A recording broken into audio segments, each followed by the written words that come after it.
reviews, discussions, and films in horror, sci-fi, and genre.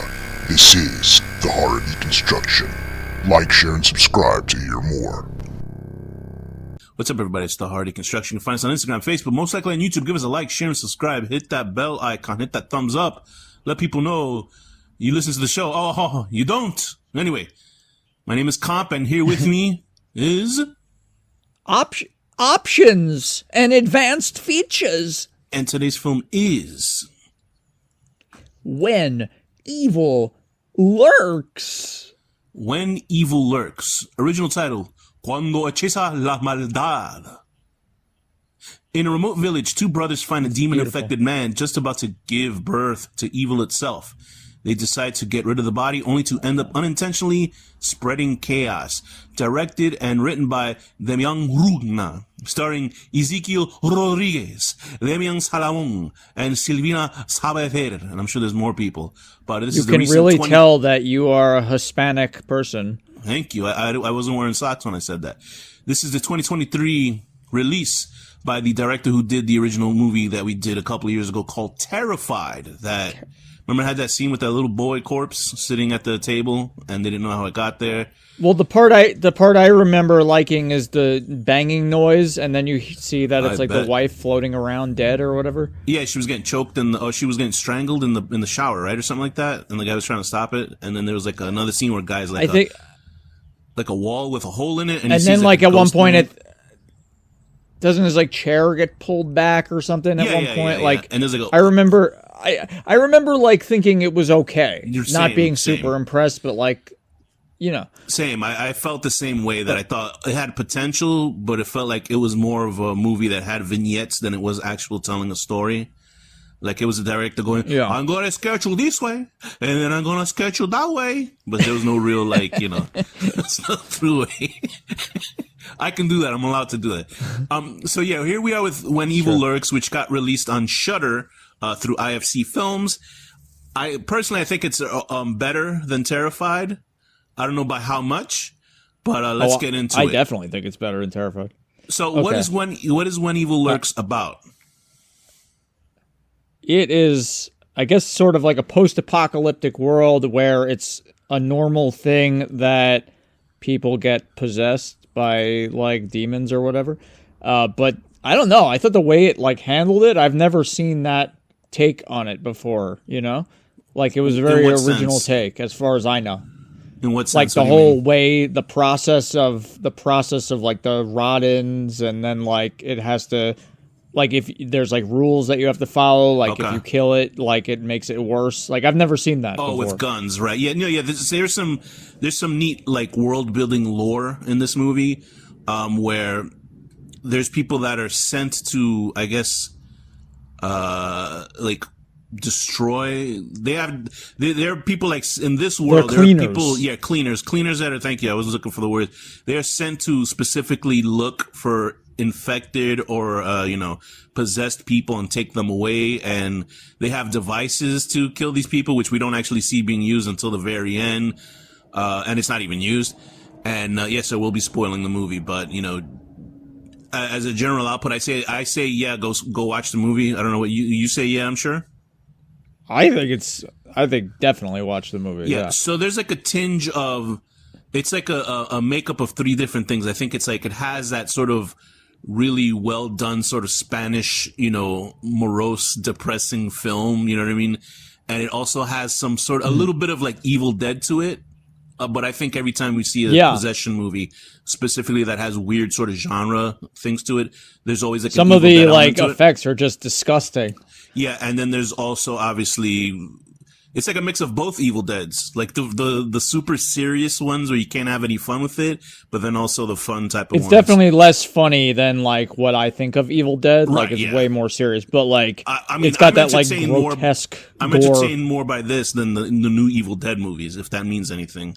because it feels like stuff is actually going on. I definitely like this more than Evil Dead Rise. Yeah, sure. I think there's a lot more going on here than those new Evil Dead movies, because there's an actual story propelling, other than, okay, let's put you in this one place, and then, I didn't use this episode just to shit on the new Evil Dead, but I'm just saying what I feel about this.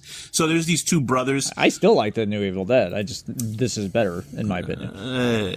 So there's two brothers. There's Pedro and, who's the other one? Jaime.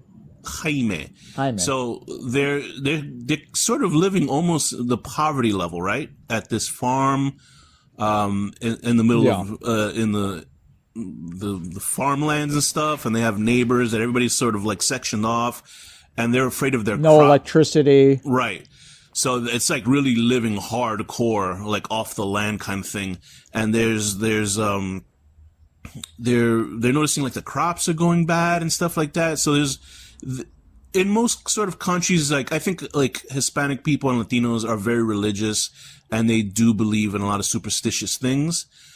So I mean, it's not much of a separation from reality that these guys would instantly, figure something bad is going on when they find out that their land is kind of getting screwed with. So they're going to visit other parts of their land and other people's land, and they actually find pieces. I think Amish people would do great. Yeah, with this. Well, I mean, if you've ever seen the horrible George Romero's Diary of the Dead, there's an Amish guy in that movie, and he's the only interesting character, and of course he gets killed off 5 seconds into the movie. So anyway, these guys walk around. I didn't even realize that they found the same device that the older lady uses at the end. They find it strewn about like the field.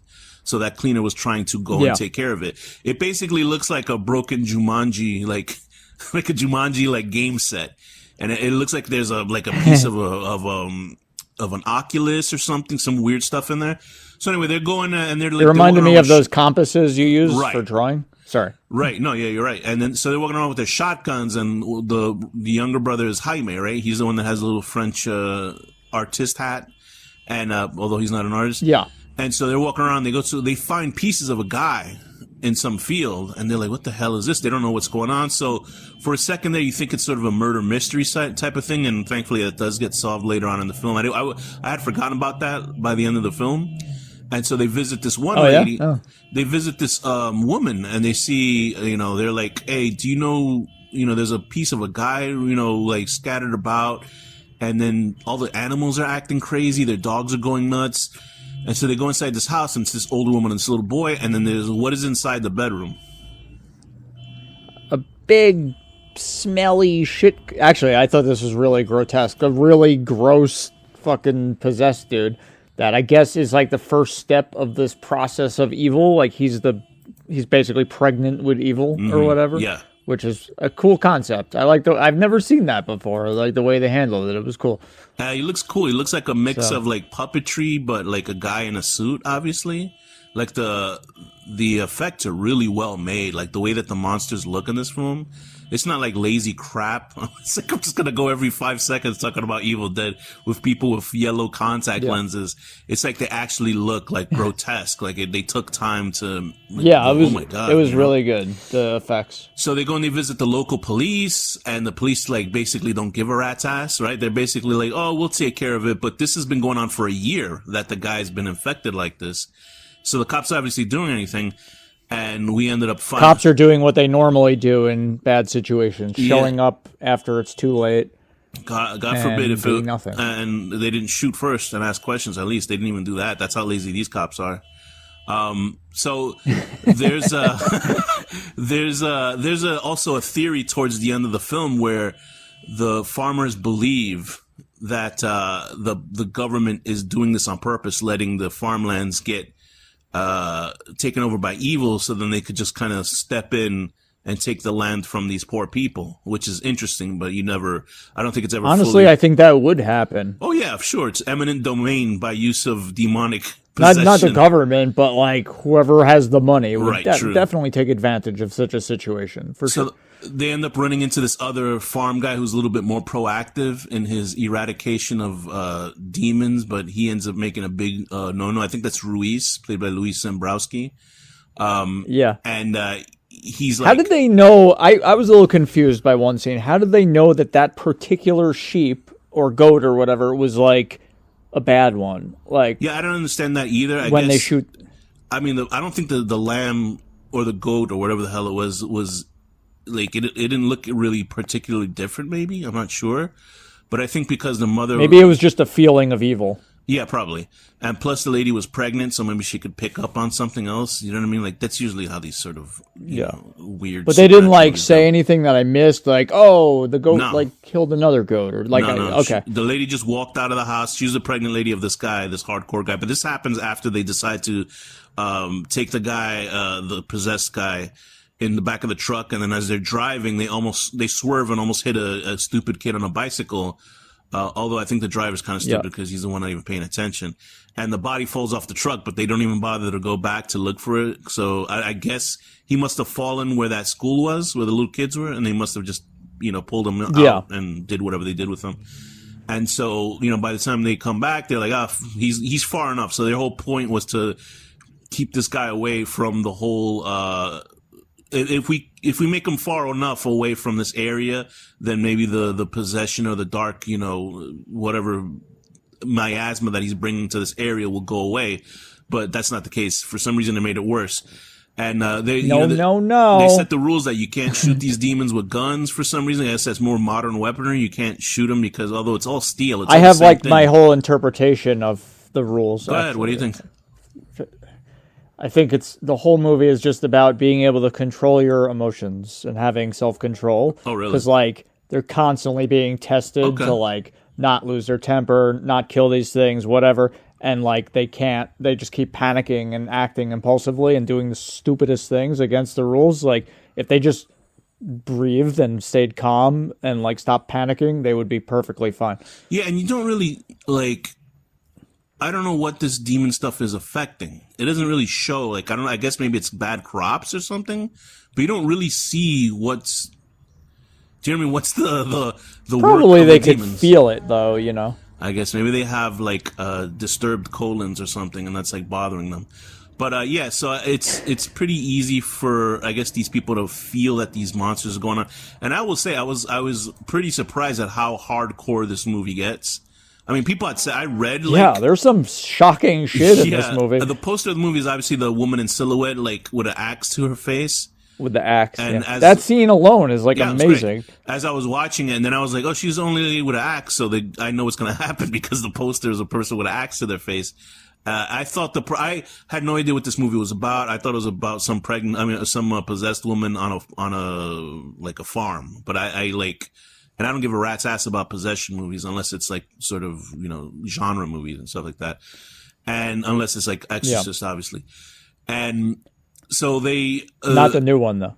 Poor old farmer guy gets what happens to him when he's talking to his wife about trying to kill wife. I guess his wife is taken over by the demons.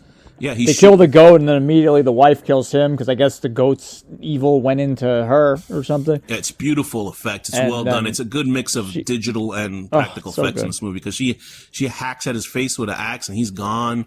And then, she hacks at her own face. It takes her a little bit longer for her to kill the way herself. Her arm's still slowly moving after she's dead is I love this. Yeah, it's brutal. Yeah, so then we also, we jump ahead because then the two brothers are realizing oh man, now it's bad. We got to go look for this body.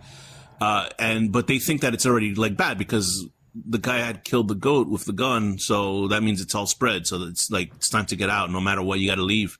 And so the brothers decide to go to the ex-wife's house because we didn't know that he has... There's so much frustrating stuff in this movie. And it comes from the main character. He's an idiot. By the end of the movie, I was like, fuck this guy. He's an idiot, but also other people are idiots too. Nobody believes him. It's you're living in a post-apocalyptic world. You already know that, Satan is real. Why are you doubting this I don't guy? think it's post-apocalyptic because there are cities, but they don't, say that the cities are destroyed or anything. There's people that still live in the city. These guys are going towards the city, so it's not like the city's some sort of destroyed wreckage. They don't say that. Yeah, but it's an accepted thing. I mean, they mentioned that the cities had it the worst. But it might be accepted in the fact that you and I know that there's people out there that completely believe in possession or UFOs and shit. You know what I mean? It might be a reality, but since we haven't seen it, we don't believe it. So it might be that case where, if they go to the city, people be like, hey, even the cops in here, they left it alone for a year, so maybe they didn't believe it themselves, you know? But who knows? Then that leads to the whole, you know, yes, I don't know. I felt like it was a little more post-apocalyptic. But there was an effect in this movie where I was so impressed I had to watch it like 3 times to see how it... Was it the dog? Yeah, because I didn't know how they do it because it was so seamless how the effect was done. Is the point where like he's going back to his house. I did not expect that. And it wasn't even his daughter. It was the daughter of the ex-wife and that punk bitch that she married. Because if I was with my wife and then her ex-husband comes around ordering me around, I would have put a frying pan over his head. But he was such a punk that I guess they didn't want him to have the writers didn't want him to have such like a conflict in the movie. Or maybe she wanted a guy that wasn't as chaotic as this guy is because he's obviously crazy. But this guy could have like explained himself better, but he's just like, let me get naked and just start ranting. Yeah. It's like, why don't you just say what happened? He's like he lived in a New York City subway or some shit like that. So, but like it's the daughter of the ex-wife and that new guy, and he has his 2 sons. And so anyway, there's a scene where the doggy is there. They have this big, what kind of dog that is? What kind of dog is that? It's like a boxer, I think. A big orange boxer. I think it was a boxer. Those dogs with like you know, when dogs, when you look at art from the 1500s and stuff, how they draw dogs really hideously. I assume boxers were around back then because that's what the dogs all look like in medieval artwork. They had big like demonic face, demonic boxery looking dog. And it took me a long time to realize why dogs they have such bad breathing, like pugs, as opposed to like a bloodhound. Yeah, because they breed them to have smaller snouts, right? Which is bad. Completely stupid. But anyway, so there's people who have like chows now that are like complaining about this. But there's a scene where the little girl's there with the dog, and I'm like, what the hell is going on? Because first of all, I was looking at the scene because I thought, you know how it goes so quick because it's basically a little girl and there's a dog. And then I'm like, it goes so fast that the dog just mauling her face and off screen. And I was like, oh, so that was like, it must have been a puppet dog, you know, and I didn't notice it. But no, it's like a real dog. And then they have the little girl and they must have composited the girl into the shot. Like they just put her into the shot and then they had the dog like attack something and they put it together. But it's done so well that I was like, shit, I watched it 3 times and I'm trying to figure out how they did it. And it's one of the best special effects I've ever seen done in a film. And then obviously the dog, and it's so shocking. Yeah, it really is because I didn't expect kids to get killed. It is a Spanish film, so I was like, maybe I should have realized they were going to have kids get slaughtered in this movie. Argentinian. And then Argentinian. And then the dog is throttling the little girl like how they do in real life with other animals to kill them. And it's just like so crazy. So meanwhile, the main guy is he's just trying to get his sons. And there's that one kid. And I was like, oh man, I'm just like that kid because he doesn't want to get out of bed. Then I realized, oh no, he's got development disability. He was like, so he didn't want to go out. So then that becomes like a type of character in these type of films where you're like a kid who can't really speak for himself. And like, cause he has autism. Yeah. And then the scene with him later was so creepy too. Like the buildup of that was like so perfect. When he's talking to the grandmother. Yeah, when he's like perfectly fine later. Yeah, and he's just talking normally, and the grandmother was like a fully functioning child. Like all of a sudden, like it's like this is so creepy compared to the other way. Yeah, and then they also introduced the sort of like, the little lady from Poltergeist. They sort of have that type of character in this film, the woman who knows everything. So that's why the main characters visit her. Obviously she was interesting, and boy, did that pissed me off at the end when she's like, listen, don't leave the room and don't get the axe because they're trying to trick you. And then he leaves the room and gets the axe, and then she gets slaughtered by all these kids. I was expecting him to go and kill. He's so stupid, that guy. By the end of the film, because he made every stupid decision that you weren't supposed to in this movie. He did it willingly and purposely because he had, like, just like you said, he has no patience for anything.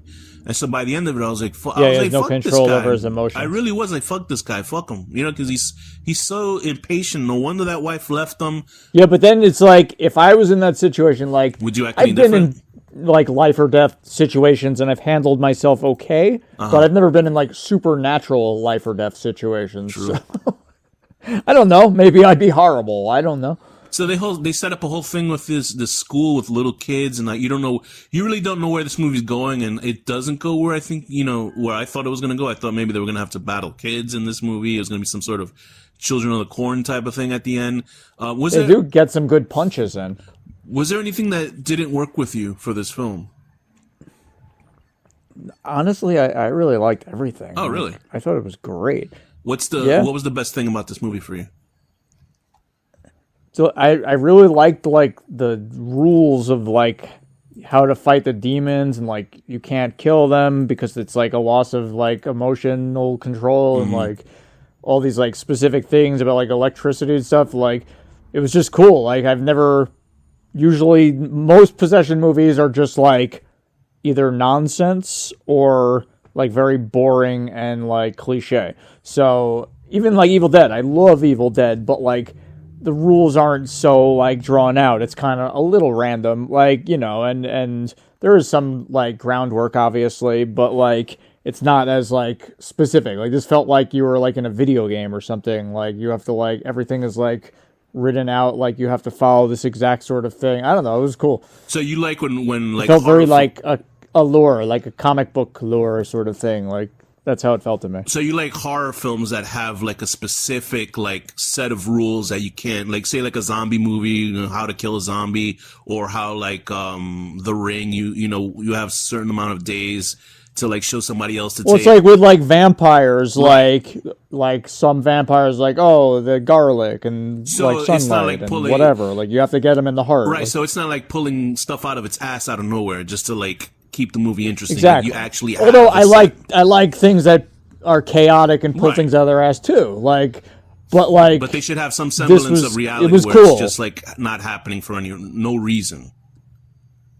Yeah, this felt like this is real. Like it's like it felt like a whole like lore built up. Yeah, that okay. like you could see yourself in this world. It's like a Dungeons and Dragons sort of thing. Like you like that it has set rules. I get it. Exactly. That's what I mean. It's like it felt like somebody like created this whole like backstory and world. Like it was really cool.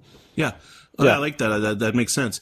So I mean, like the movie is brutal. Like it lived up to what people were saying, because like just alone for the kids stuff, like the part where I thought they were going to go try to chase and save, I thought that was going to be them trying to save the kid towards the end. But no, you see the mother walking while eating the kid's brain like popcorn. Like fisting the skull. Yeah. I was like, oh my God. I'm like, well, there goes that kid. Like, I was like, this is really depressing, this movie. And, I mean, like the other kid who gets possessed and like it's just like, and then we do find out who killed the guy at the beginning, the cleaner guy at the beginning. So it's like, it's a nicely, like, neatly wrapped up. It's not completely wrapped up because we don't know what happens after. It ends on that typical sort of indie drama where everything is doomed, but you don't know to what. Yeah. You know, you don't know to but what. that can't be the only time evil was born, because if it was happening in the cities already, then there's already been evil. So that's just one of many. And because the woman explained that she saw a possessed guy in the city once, and that's why she moved to ironically, she moved towards the farmlands while this guy is moving towards the city from the farmlands. And I like that a lot. There's something that is like missing for me, but I still think it's a great effort of a movie. Like I think like I enjoyed my time with it. I thought all the acting was good. I was like supremely pissed at this lead character because he was just so, you know, passionate about fucking things up for everybody. That scene where the guy was pulling out pieces of his mother's like scalp from the autistic kid's mouth was pretty cool. It was disgusting. He looks like a little bit of a Hugh Jackman, the main guy, if he was a little bit more skinny, like from Logan. I think maybe it's like a little too serious. Yeah, but it's still, because I do like a little more like, I don't know. That's what it also reminded me a little bit of Witching and Bitching, just like the parts, you know, when they were driving towards the witch's house. It has that sort of flair, like like if this movie was like had funny stuff in it, I think it probably would have got even like. But although, you know, I don't want to take away from people that are like, oh no, you got to treat this material seriously. But if it like had Alex Iglesias type of humor in it, like I think it would have been like one of the greatest like horror movies like ever a made. little bit, like just like 5% more humor, maybe. Yeah, it takes like, itself way too serious. But I think a lot of horror movies are trying to do that. There's like a lot of horror movies that are, you can't laugh at this movie. Like even Hereditary had funny stuff in it, you know, maybe unintentionally.